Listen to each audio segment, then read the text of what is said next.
In this video, we are going to show the latest version of AHelper Tool, version 1.1. First, ensure that you have all the latest updates for Aviz Studio Tools by pressing this button. Also, ensure that you are using the latest version of AHelper Tool by selecting it from this drop-down and then pressing the Load button.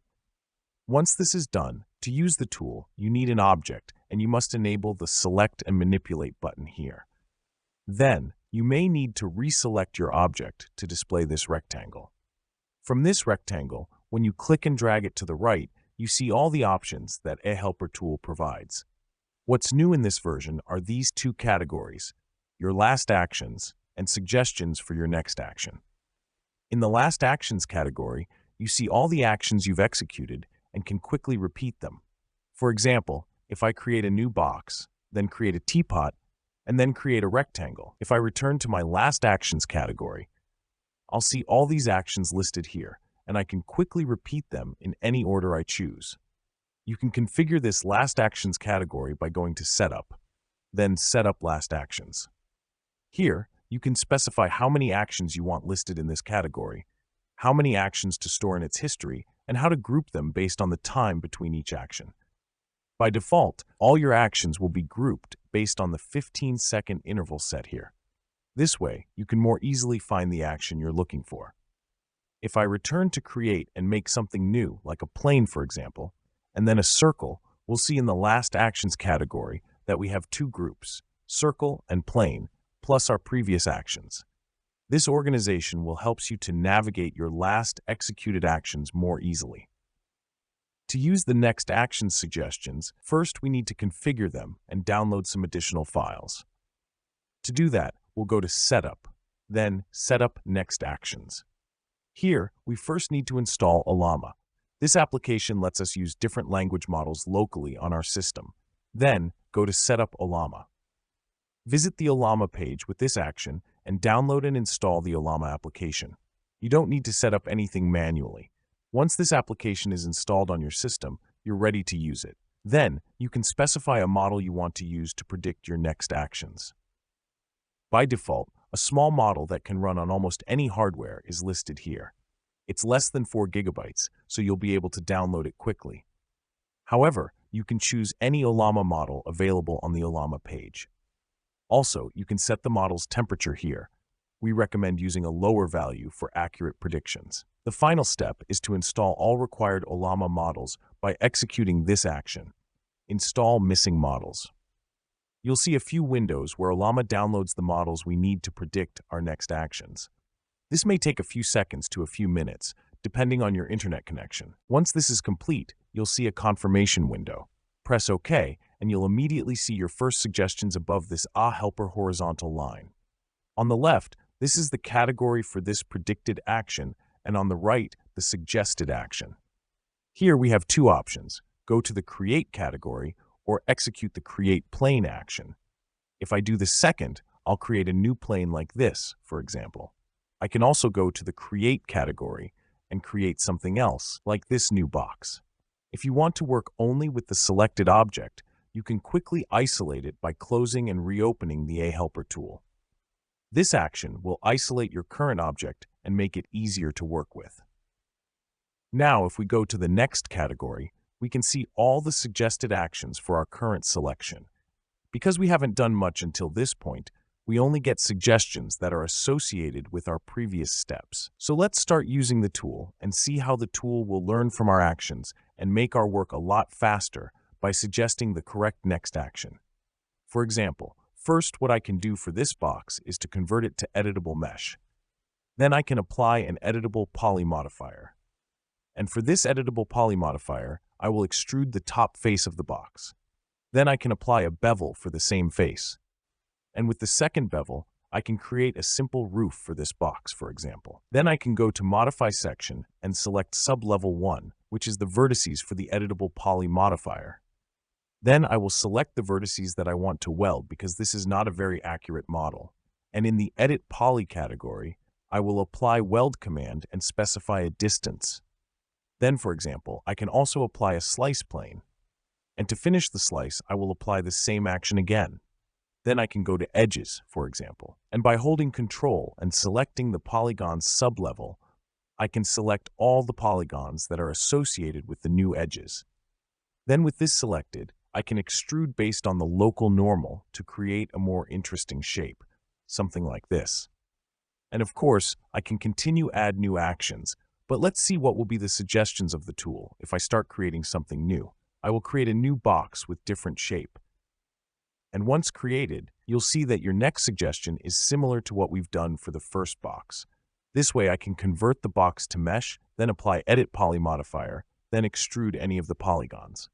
Then confirm. And the next suggestion will be bevel, because we already use this option. And this way we can create a similar basic roof for this structure. To finish this roof, we can select our vertices by selecting level 1 and apply a weld modifier, just like this. Of course, the tool is suggesting for us to apply a slice plane, and we can apply this slice plane here, for example. Then again, I can select all the polygons that are associated with this new slice, and I can apply an extrude by a local normal, just to add a little bit more detail to this model. Of course, we can create different shapes, so we're not limited by applying all these steps only to boxes.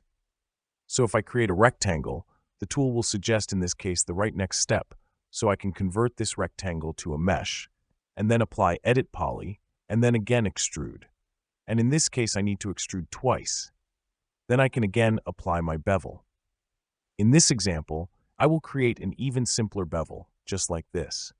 And in the vertex selection mode, I can weld the top vertices so that I can complete the roof. Once the tool has learned from our actions, we can start creating even more complex models. For example, I will create a closed spline shape, and once this shape is created, I can see my predictions. If the top prediction is not what I want, I can see all the predictions by going into the next category. But I can also quickly do that by dragging to the left suggested category. This is a shortcut just to see all my predictions from any category of the AHelper tool. In this case, converting to mesh is the correct action that I want to do. Then I can apply Edit Poly and extrude this polygon. But of course, now I can select a slice plane if I am building something different.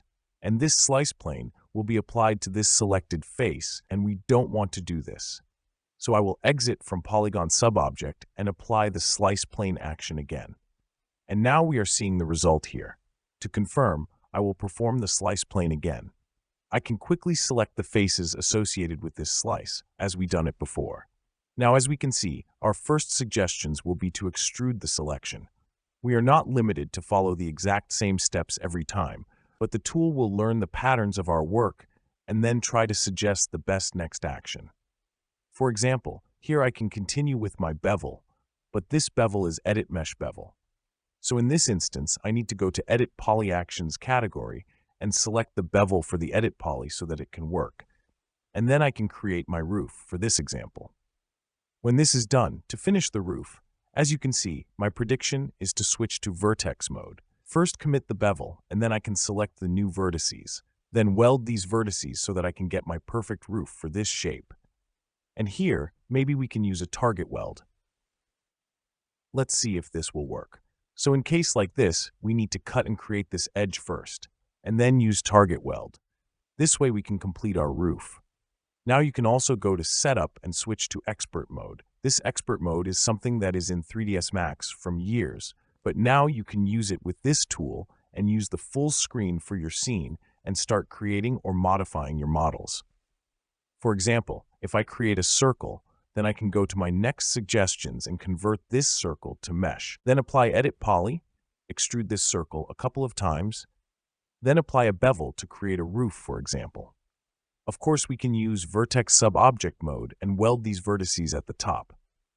And here, I'm not using any shortcuts. You don't have to learn any 3ds Max shortcuts. You can only use actions that are listed in the tool. For the paid version of this tool, you will be able to use custom layouts for these actions. You can go into AHelper Tool setup, and you can save and load from a file any combinations of categories and actions that suit your workflow. Here you can load your custom file with custom layout for these actions.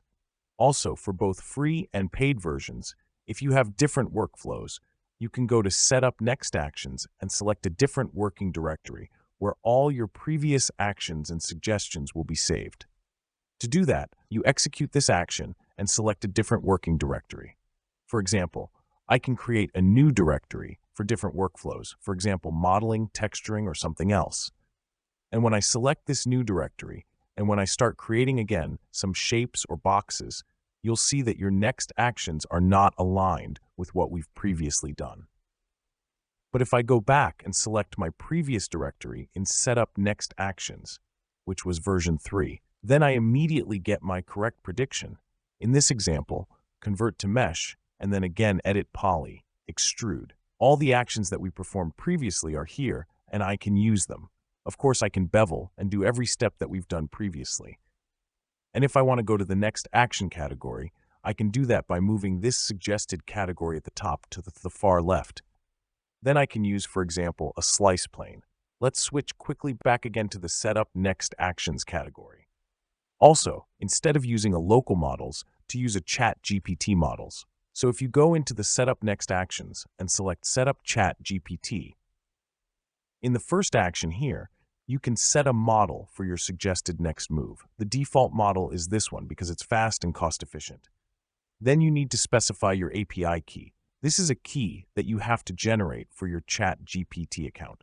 This is not something that we are providing, so you enter your key here. And once this key is entered, you can also set the temperature, just like for the Ollama models, and start using the ChatGPT predictions. And we can do that by turning off the history, turning off the Ollama, and using only ChatGPT prediction for this example. Let's see what will be the predictions of our actions from ChatGPT if I create a box. You'll see that this prediction takes a little bit more time. It depends on your internet connection. So here ChatGPT is predicting that I can apply extrude, but this extrude will not work on a box object. We need to convert the box to a mesh or poly, and then apply the extrude. So as you can see, it's better to use combination of the predictions of ChatGPT or Ollama or both with your history so that you can get best of both worlds. Both good prediction from the models and prediction based on your history. I hope you enjoyed this short demo. Let us know what your experience with this tool and let us know where you want this tool to be improved. Thank you very much for watching. We truly appreciate your time and support. Please consider subscribing for more content, and we look forward to seeing you in the next video. Keep shaping the future with 3ds Max.